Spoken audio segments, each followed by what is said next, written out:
Let us close the eyes for a moment.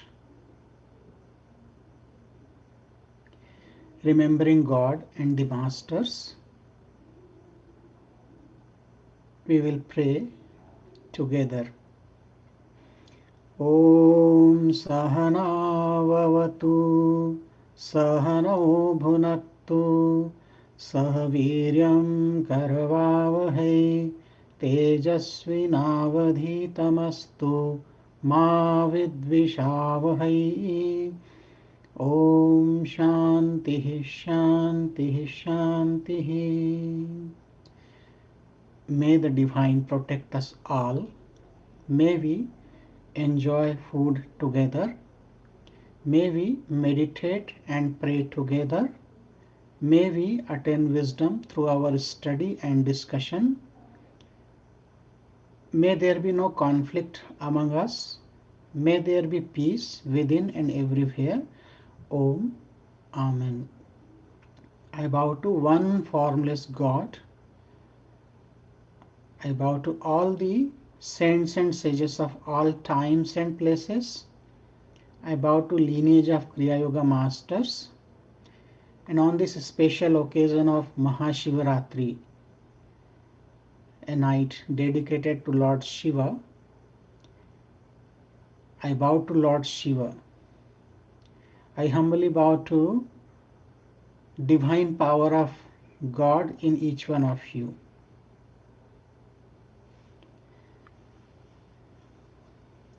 Good evening and welcome to this series of lectures. Today we are going to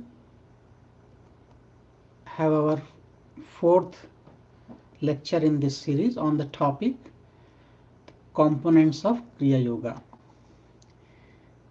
In our previous class, we started our discussion on Tapaha and then Swadhyaya. In Swadhyaya, we discussed Swadhyaya means Swa Adhyaya, study of own self. And as a spiritual seeker, we discussed that Swadhyaya is part of Kriya Yoga as well as it is part of our daily life.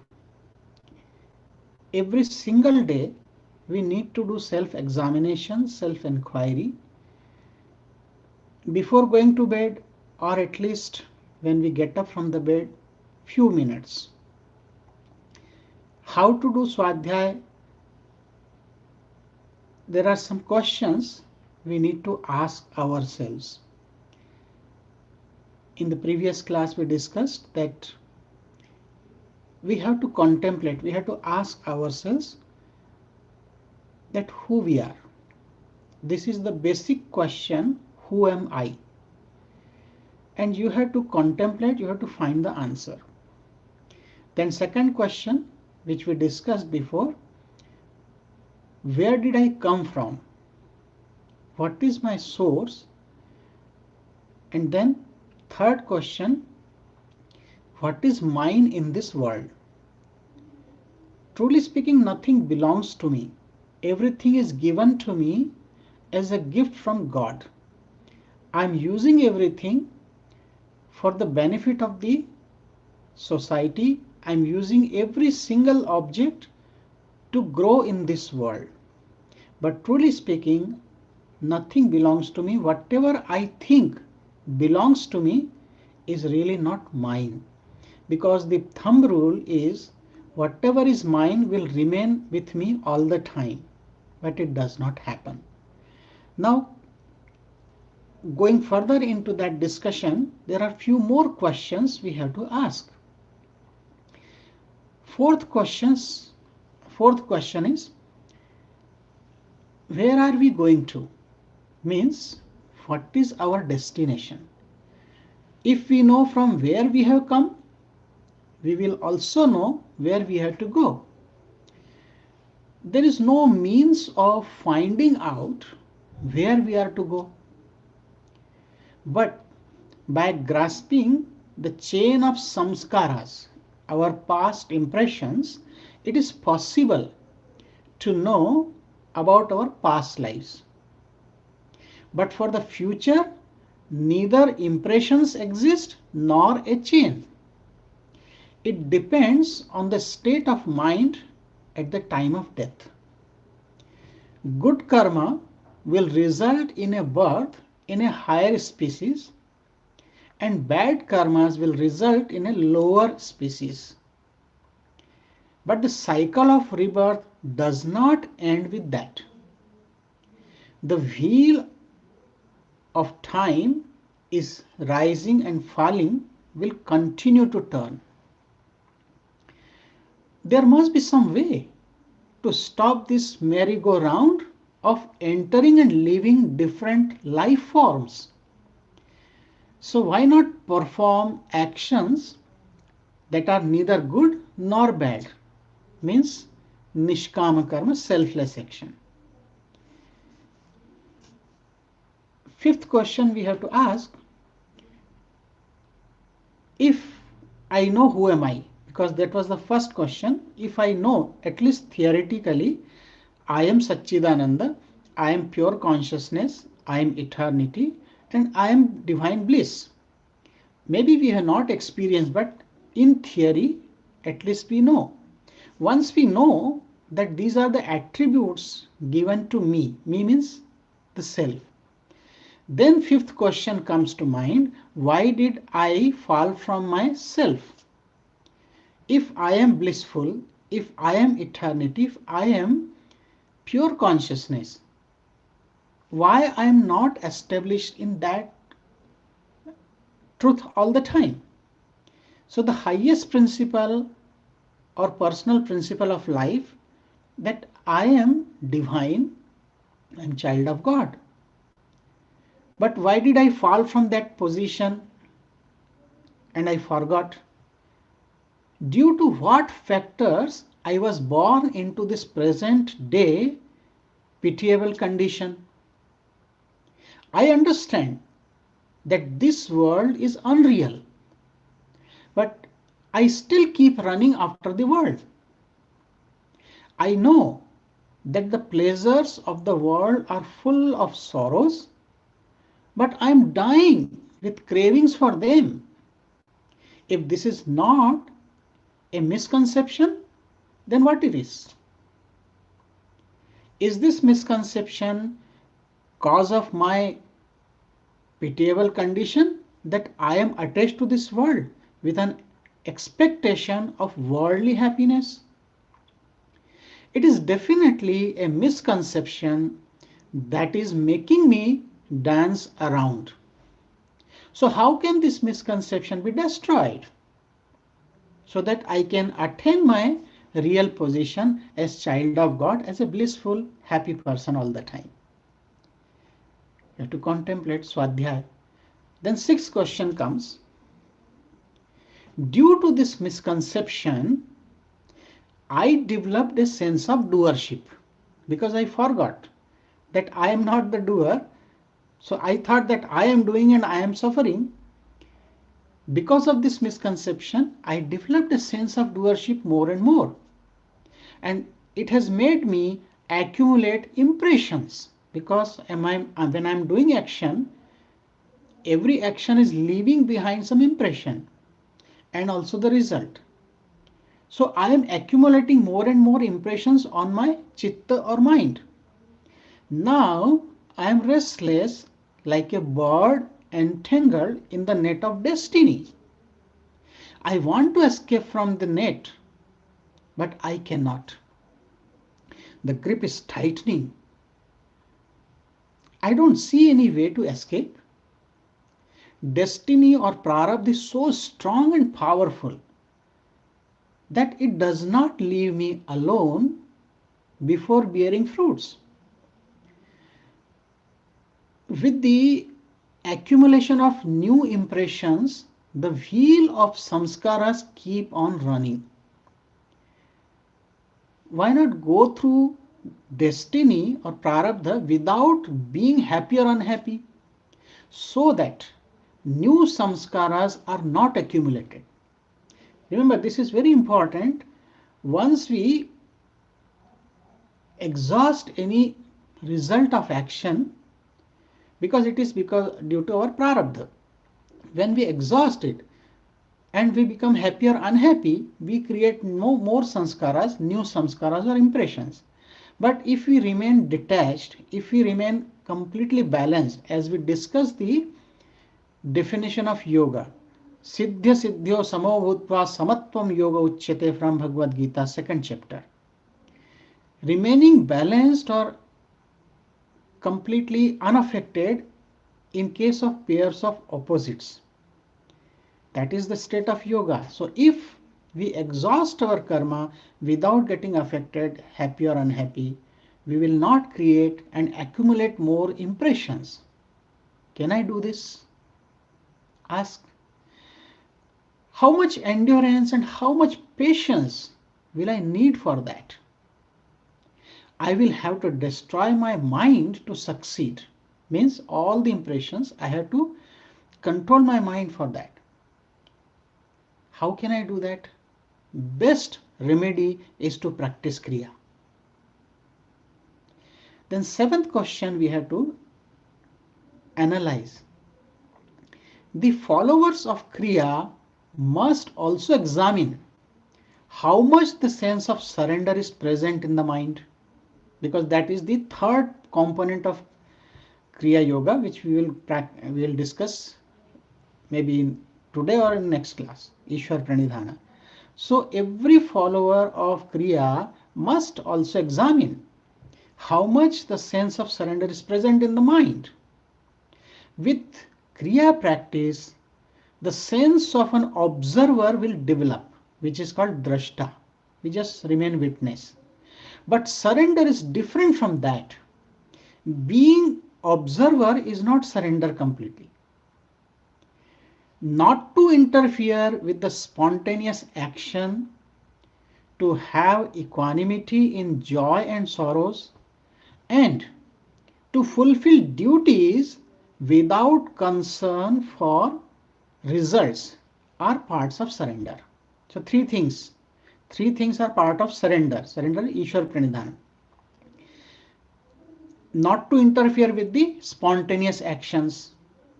Second, to have equanimity in joy and sorrow, means all pairs of opposites, and to fulfill our duties without concern for the result. Not to think what will happen, how it will happen. You just do your own duty. So this is surrender. One must ask, am I able to do that? Doesn't my ego increase repeatedly and lead me astray from the path of surrender? After this, next question we can ask, an aspirant must not think about his own virtues and must never praise himself. This is the biggest obstacle. When we follow some spiritual discipline, we always try to show our virtues. Sometimes we praise ourselves. This can give rise to ego. And ego is the worst vice. It means that those virtues have not yet become natural because nature does not have any ego. If one has ego about virtues, then it is certain that those virtues are not part of his nature. In the first place, you must not look at your own virtues. And second, never examine the virtues and vices of others.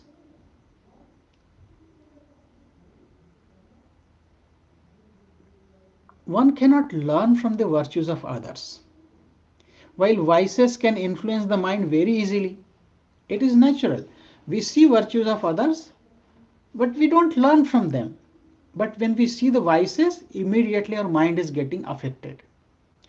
Do I have these vices which I am looking into other people? Am I learning from others' virtues? You have to analyze. Then next question you can ask as a swadhyay. You must look at your own vices. Look, previously we discussed about the virtues of others, to look at the virtues of others, not your own. Now you should look at the vices of your own. A common man does not know about his own vices. Even if he comes to know about his vices, he tries to justify them. Consequently, faults remain within and keep on growing. So long as a person is not disgusted with his own vices, the path to control the mind will not open. Only after becoming disgusted will the person try to find ways to free himself from those defects. Is there a feeling of disgust toward these faults? Do I try in any way to get released from them? Analyze. Now for self-examination, next question. Are my lifestyle and food habits sattvic? Sattvic means harmonious. You will find that our food habits is completely different, from person to person it changes. But am I taking a sattvic diet? Am I taking something with, or eating something which is making my mind more restless? You have to analyze. About food, there is not much instruction given by the masters when we practice Kriya, but you have to analyze your own, what food suits to your temperament. And how is your lifestyle? If the lifestyle is in harmony, then you will have no problem in sadhana. So ask yourself, do I behave humbly? Are my words and actions are same? I'm saying something but I'm doing something different. Then there will be conflict in your mind and you cannot progress. Do I react strongly to small things? Did I betray someone's trust in me? Do I keep my appointments? This is also important when we have to deal with others. Look, these things look very normal. You will say, I know, but these are part of yama and niyama, part of kriya practice. Do I go to bed early and get up early in the morning? Do I study some scriptures every day? Do I sit for meditation regularly? Sorry. Do I waste time? Guruji always reminds, don't waste your time, don't waste a single breath. We listen but we forget. Also think, do I take interest in gossip or listen to gossip about others? So practice simplicity and straightforwardness, which is called arjavam in Bhagavad Gita. Simplicity. So these are some suggested questions that would help a seeker in self-examination. A sincere seeker must assign some convenient time for this. It can be morning, evening, any time which is convenient for you, few minutes. Seeker must scold himself for his mistakes. He must repent and make a resolution not to repeat the same mistakes again. And this must be contemplative throughout the day while doing every activity. This way, a seeker can control his mind all day. The meaning of spiritual practice is to change the direction of flow of life. If life does not change, then it shows there is some deficiency or defect.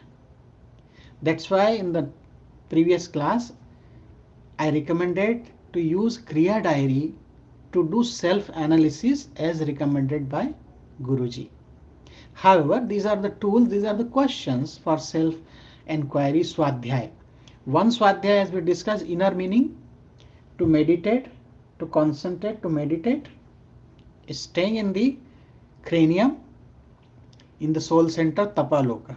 And the external form of swadhyay is to study scripture and do self-analysis, self-examination on regular basis, day to day.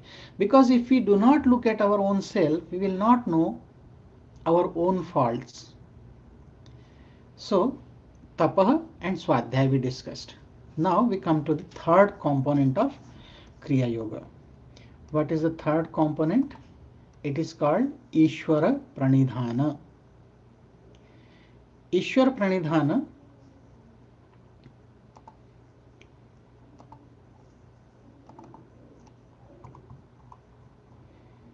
Ishvara is the Lord, Pranidhana, surrender. Ishwar Pranidhana, simple meaning is surrender. Surrender to whom? Surrender to God, Ishvara. Or we can say resignation to God. Or unconditional love for God. Here the word Ishvara.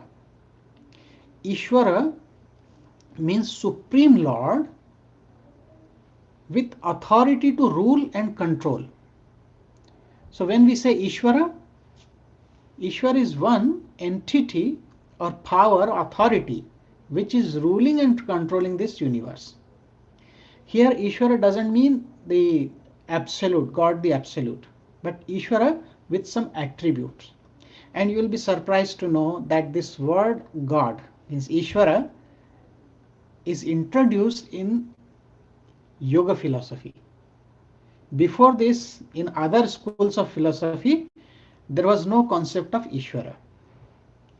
There was supreme power, supernatural power, but this word was not there, defined particularly.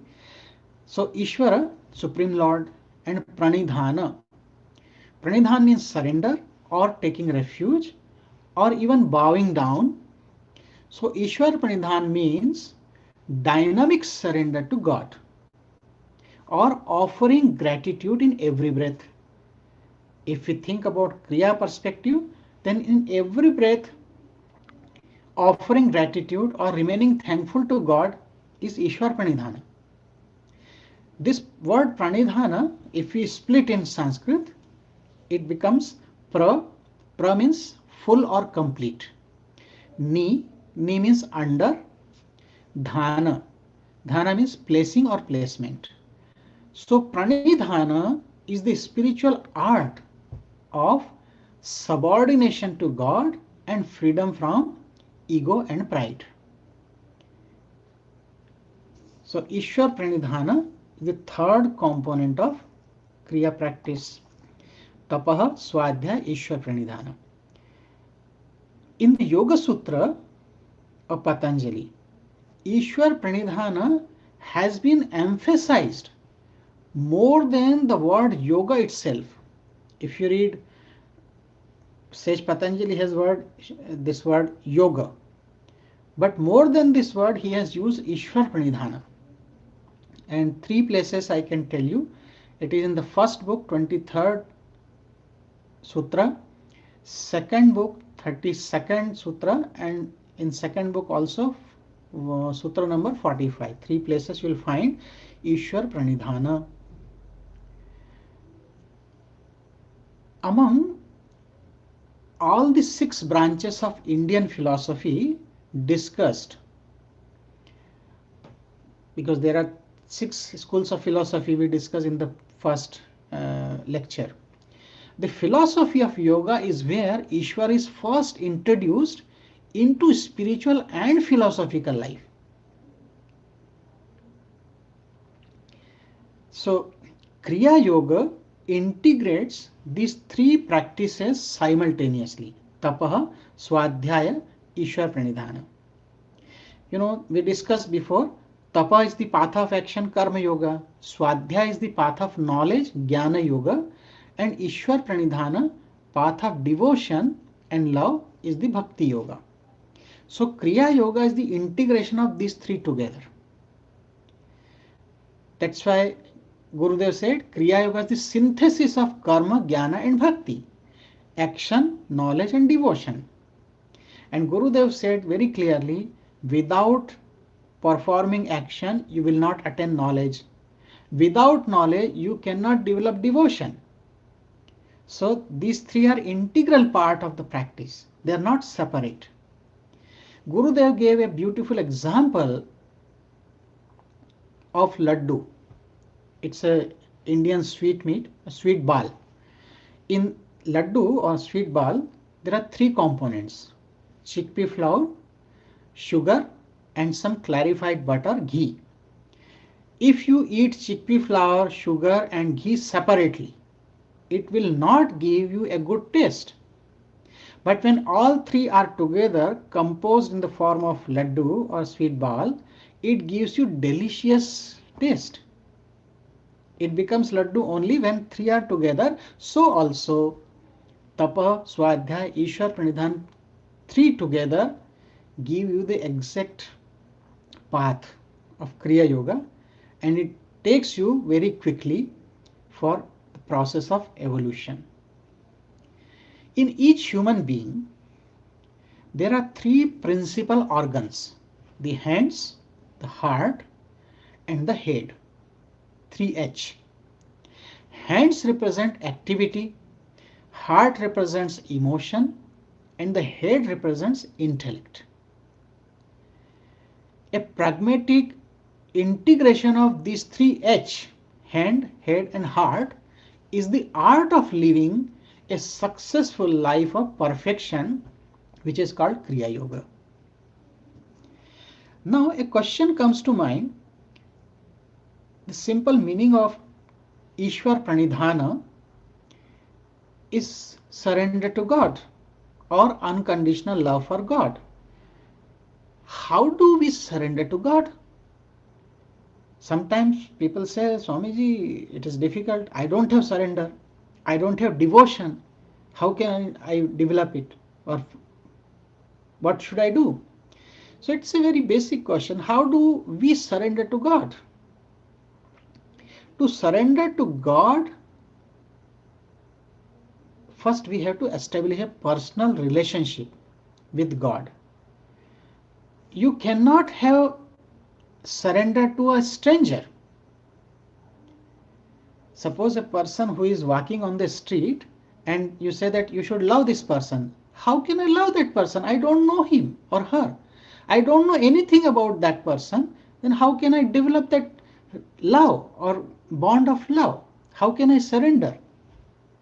So, to surrender to God, first thing we have to establish a personal relationship with God, and this personal relationship can be like a father, a mother, a husband, or a friend. But in any form, there has to be a personal relationship first. If I don't know something, how can I think about that? And we have many examples. Ramakrishna Paramhansa, he took God as mother, Mother Kali. Saint Meera, she took Lord Krishna as husband. And Radha also as husband. The Sudama, Draupadi, she considered Lord Krishna as friend. However, we can consider any form of God and have this relationship, personal relationship. If there is a relationship established, then it is easy to understand, to communicate, to know the divinity. Lord Jesus took God as Father. Ramakrishna Paramahansa said about surrender, there are two types of surrender. He said one surrender is baby monkey surrender, and one is a kitten's surrender. Baby monkey, if you observe monkeys, sometimes if you go to Balighai or Amarkantak ashram in the central India, you can find hundreds of monkeys there. And you can observe the baby monkey holding the mother. When mother is jumping from branch to branch on a tree. So the baby monkey, little baby, very cute, holding the mother, and the mother takes the baby from one place to other. Now in this, there is surrender from baby. So baby monkey is surrendering to mother monkey. But this surrender has some self effort because the baby monkey is holding the mother. So there is some self effort. So this is one kind of surrender, that we surrender to God, but we also have our own self effort. So this is, initially it is good. Now second type of surrender is kitten's surrender. You can see some cats. When cat is moving from one place to other, it is holding the kitten by mouth and taking it to other place. In this case, this little cute kitten is not holding the mother, while mother is holding the kitten by mouth. So in this, kitten has no self effort, and therefore it is the best form of surrender. So long as we have our own self effort, our surrender is not complete because we still believe in ourselves. There's a beautiful story about it, that once Lord Narayana, with his consort Mother Lakshmi, was playing some game in Vaikuntha, in his abode. And suddenly he stood up and he made a move. So Mother Lakshmi asked, "Where are you going?" And Lord said that one of my devotee is being stoned. Some people are stoning at him. So I had to go, and he is asking for help. He is remembering me. So I had to go immediately to save him. But within few seconds, the Lord returned. And Mother Lakshmi asked that what happened? Did you not go there to save your devotee? He said, as I was just going to save him, I saw that devotee who was taking my name. He himself took a stone and started throwing a stone at the other people in retaliation. So when I saw that he has his own self effort, he is not surrendering completely to me. He has his own ego that he thinks that he can protect himself. Then I think I don't need to go to protect him. So in second surrender, second form of surrender of a kitten, there is no self effort. So if we are totally dependent on God, that, oh God, I cannot do anything, everything is yours, do whatever you want. And that is what Paramahansa Yoganandaji said, that when Jesus said, he referred to Jesus, let thy will be done. Let thy will be done. When this comes, then God will come and save. And another beautiful episode from Mahabharata, you might have heard this story, that the 5 Pandava brothers were invited by the cousins, 100 Kaurava brothers, for a game of dice. So they lost the game because of some trick, and they put themselves and became slave to the Kauravas, and they also tried the Draupadi, and they lost Draupadi also. The story goes that in the court of King Dhritarashtra, it became very demeaning incident. The story goes that in the courtroom, the Kaurava brothers tried to disrobe Draupadi, the wife of their foes, the Pandavas. Draupadi, who was helpless, was intensely praying to Lord Krishna to save her from humiliation. Eventually, Lord Krishna did save her by providing her with so much of cloth that Dushasan, who was pulling on it, became exhausted and gave up his attempt and could not disrobe Draupadi. But later on, when Lord Krishna came and Draupadi met Lord Krishna, Draupadi asked him why he took so much time to save her because she was praying intensely and initially there was no help. So instead of helping him immediately, why did Lord took so long? That was her question. And Lord Krishna replied, when I came to help, I saw you that you are holding onto your clothes with both hands so that Dushasan couldn't disrobe you. And you are praying to me. Since you are holding your clothes, you are trying to protect yourself. I thought you would not need my help. However, when finally you gave up and prayed with both the hands and said that, Lord, nobody can help, I am completely surrendering to you, I knew it was time for me to come. So unless we have complete surrender or total surrender, we cannot have vision of God. So this Ishwar Pranidhana, it does not come in one day, but it is developed.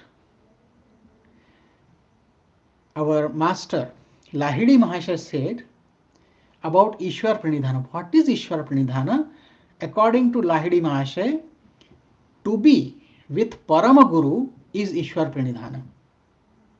You will ask, who is Parama Guru? Now, in Kriya practice, we know that all the masters are located in the chakras. So among the 7 chakras, in the soul center is our Guru Preceptor. Our Guru Preceptor, and Param Guru is Master of Master. Param Guru is God. So God is in the fontanel, and in the soul center our own Guru Preceptor we think of. Right? Therefore, to remain in the fontanel is Ishwar Pranidhana. As long as you keep your consciousness in the fontanel, as Sri Gurudev always reminded, he was beating like this. God is breathing from top, remain in fontanel, remain in fontanel. So long as we remain in fontanel, it is practice of Ishwar Pranidhana. We are surrendering to God. We are not going down in the chakras in the world, but we are with God. So Gurudev always reminded us to remain in the fontanel, and this is what is Ishwar Pranidhana according to Lahidi Mahasaya. We will discuss this Ishwar Pranidhana more in our next class when I'll give you all the references in which sutra this word has come. So we'll discuss a little bit more at that time. Now the question comes, what is the purpose of Kriya Yoga? We understood that Kriya Yoga has 3 components, Tapaha, Swadhyaya, Ishwar Pranidhana. And we must practice Kriya Yoga. But what is the purpose? So in the Yoga Sutra of Patanjali, there is clear description why we should practice Kriya Yoga. It is in the second book, second sutra. First sutra we discussed Tapaha, Swadhyaya, Ishwara Pranidhanani Kriya Yoga, and then following this sutra, in the next sutra, Sage Patanjali is telling that to remove the miseries, we have to practice Kriya Yoga, as well as we have to attain the state of Samadhi. So the sutra goes, Sa hi Kriya Yoga. It is in parenthesis. Why? Because the previous sutra is giving definition of Kriya Yoga. So what is the purpose of Kriya Yoga? It is in continuation. Sa hi Kriya Yoga. The sutra is Samadhi Bhavanartha Klesha Tanu Karanartha Cha. So 2 things are here. Samadhi Bhavanartha and Klesha Tanu Karanartha. That Kriya Yoga indeed. Which Kriya Yoga? Which is in the form of Tapaha, Swadhyaya, Ishwar Pranidhana. That Kriya Yoga indeed is practiced for 2 purposes. Removal of the obstacles, and second, for the attainment of samadhi. So see here, this is a clear-cut difference between other types of yoga techniques and Kriya Yoga. Many times people ask that what is the difference between this yoga and Kriya Yoga? It is clearly mentioned here. Kriya Yoga is having two purposes. First is removal of the obstacles or miseries. Now obstacles or miseries here is mental as well as physical afflictions, both. And second purpose, which is the highest purpose, is attainment of samadhi. While in many other different types of yoga, this is missing. The first part is always there. You practice asana, pranayam, this, that, all the purificatory mudras, processes. So they all give you physical, mental benefits. But attainment of samadhi is not there. Nobody talks about that. So Kriya Yoga is having this highest purpose of attaining self-realization or samadhi. And removal of obstacles and miseries is the byproduct of Kriya Yoga. That's not the main purpose. Main purpose of Kriya Yoga is to attain samadhi. While practicing, it is natural that we become free from all the mental and physical afflictions. This is a big difference. Samadhi bhavanartha, this is first, and then it comes kleshtanu karanartha, removing all the miseries. Now, if we discuss a little bit more about this sutra,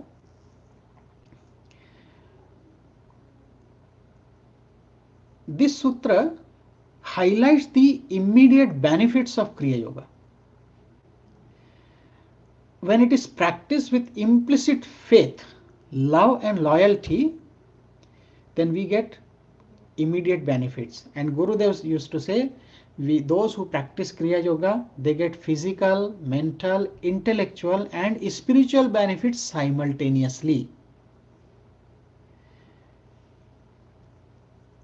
Here the sage Patanjali is specifically describing that through the sincere practice of Kriya Yoga, there are two prominent results: attainment of samadhi and reduction of afflictions and miseries.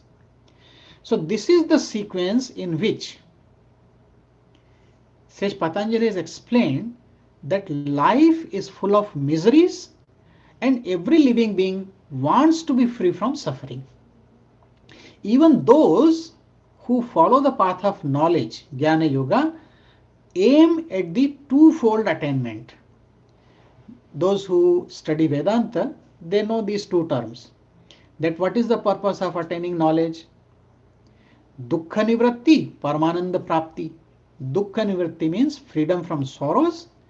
Paramananda prapti means attainment of supreme bliss. Exactly same thing is Sage Patanjali is telling, attainment of samadhi and freedom from miseries. Dukkha nivritti, Paramananda prapti. So through the practice of Kriya Yoga, the afflictions in the form of ignorance are attenuated, diluted.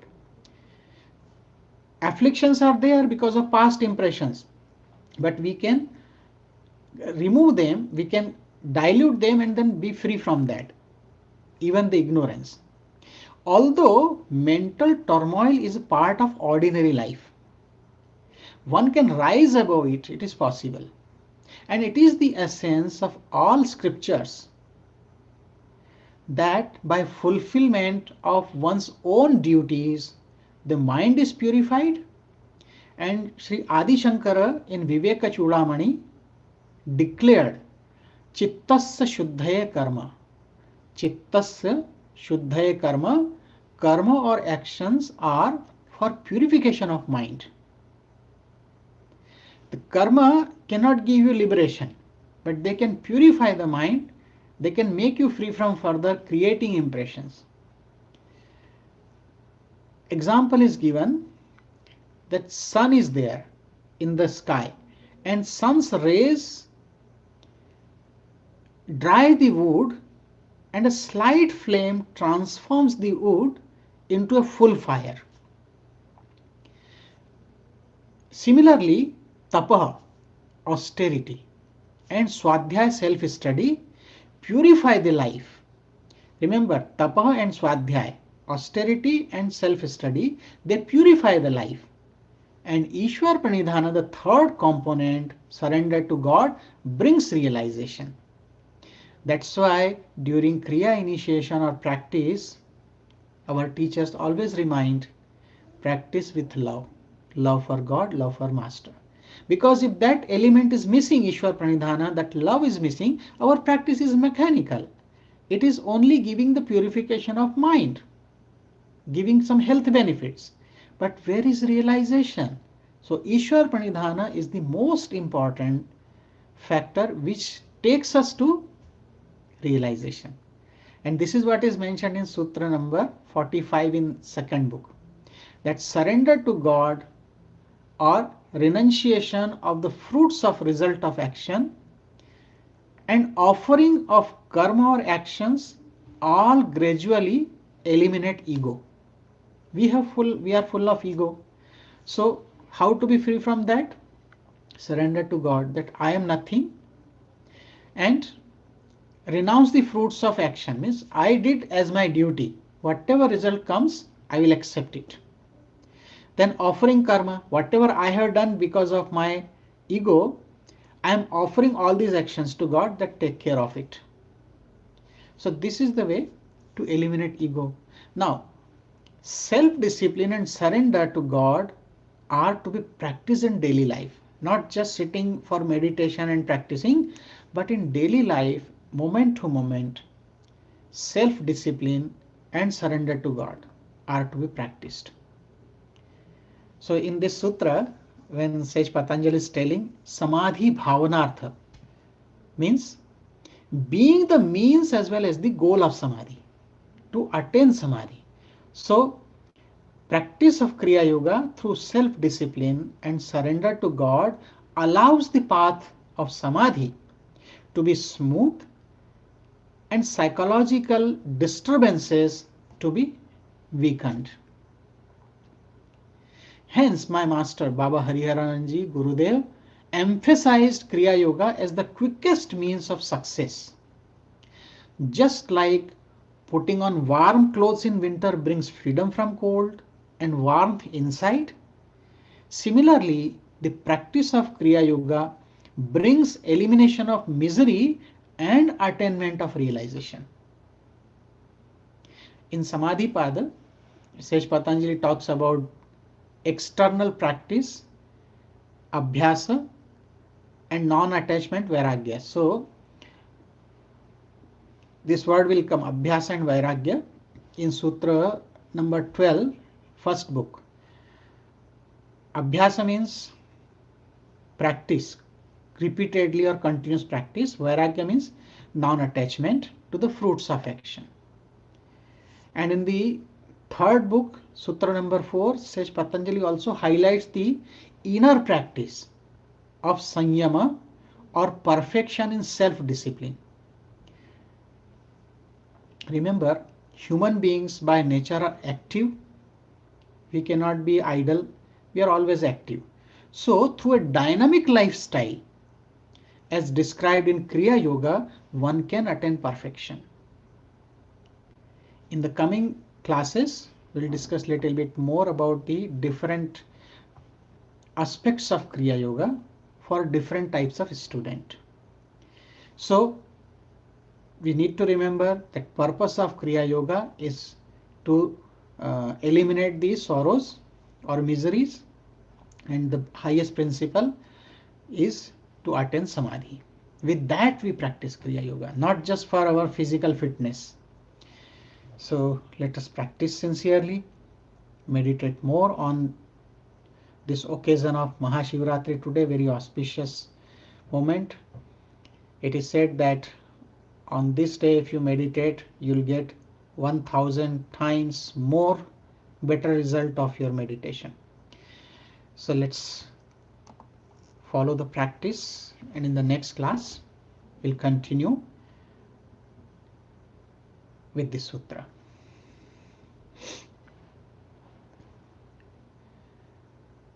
Time for meditation.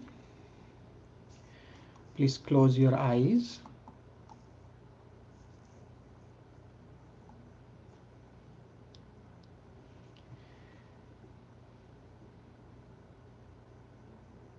With deep love, remember Lord Shiva, who is the propounder of yoga. He gives us liberation.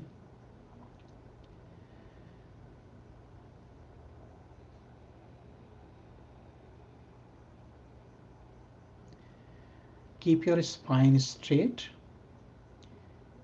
Withdraw your attention from the external activities and thoughts and focus it in between the eyebrows.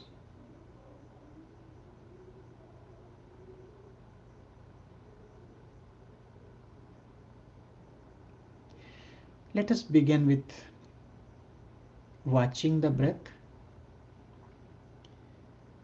from top of the head to bottom of the spine. Watch your subtle breath, gentle, regular breath.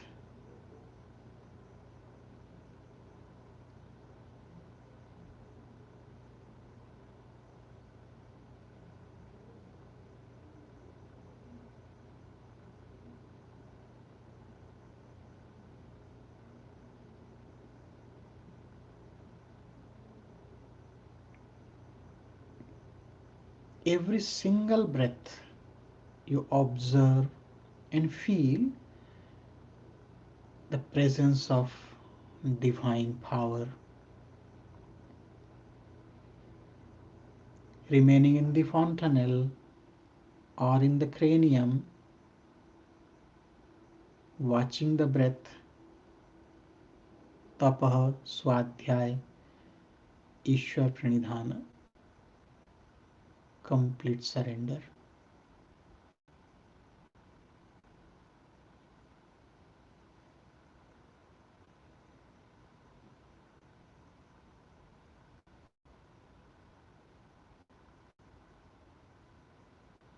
As you observe your breath, your thoughts will reduce.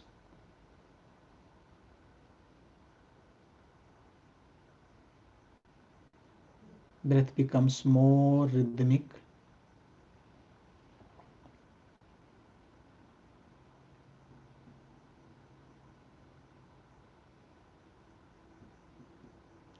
Let us practice some deep breathing.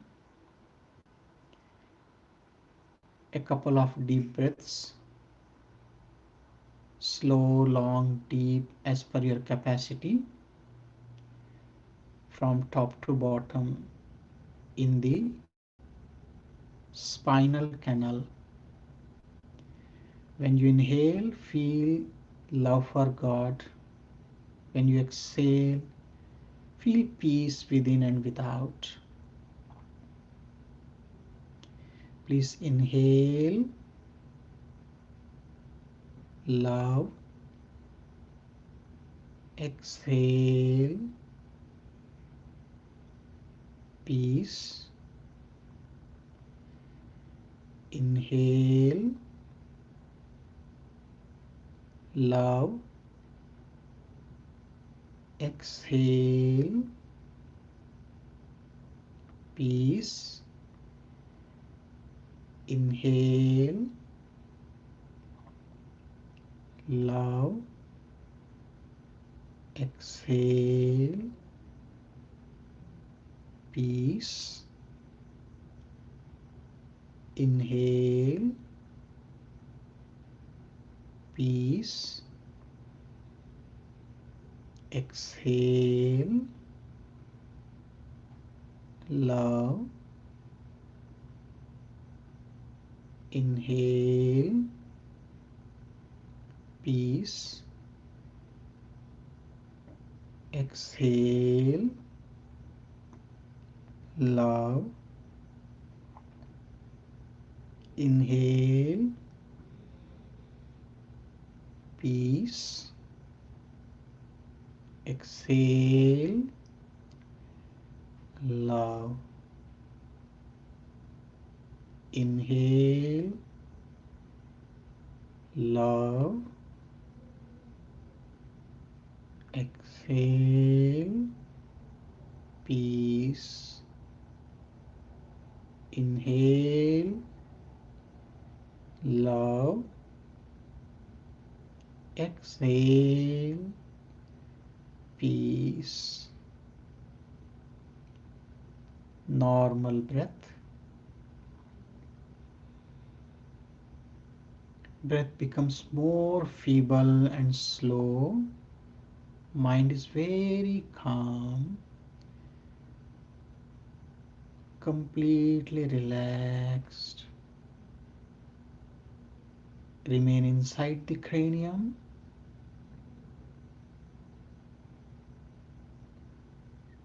just like a witness. Meditate in silence.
Body is completely relaxed, experiencing divine blissful state.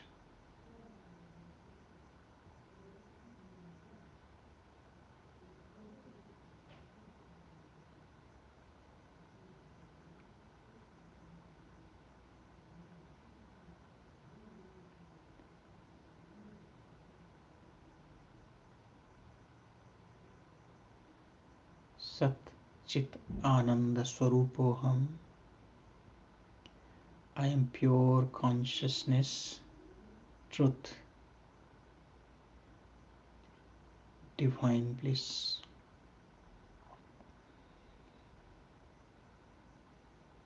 Bring your attention back to soul center.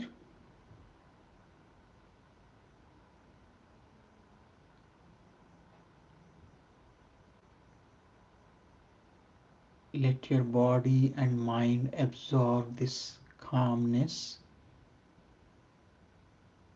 peaceful state, love.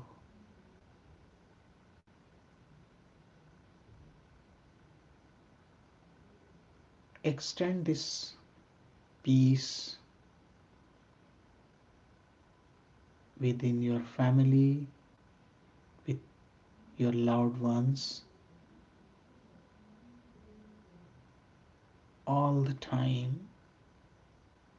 Remain conscious of divinity, praying for all. Om Sarve Bhavantu Sukhinah, Sarve Santo Niramayah, Sarve Bhadrani Pashyantu, Ma Kaschid Dukkha Bhag Bhavet. Om Shanti Shanti Shanti. May all become happy and healthy, loving, noble, and generous. May there be no sorrow or suffering.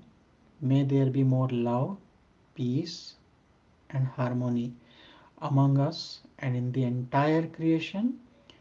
Om. Amen. Thank you all. Open the eyes.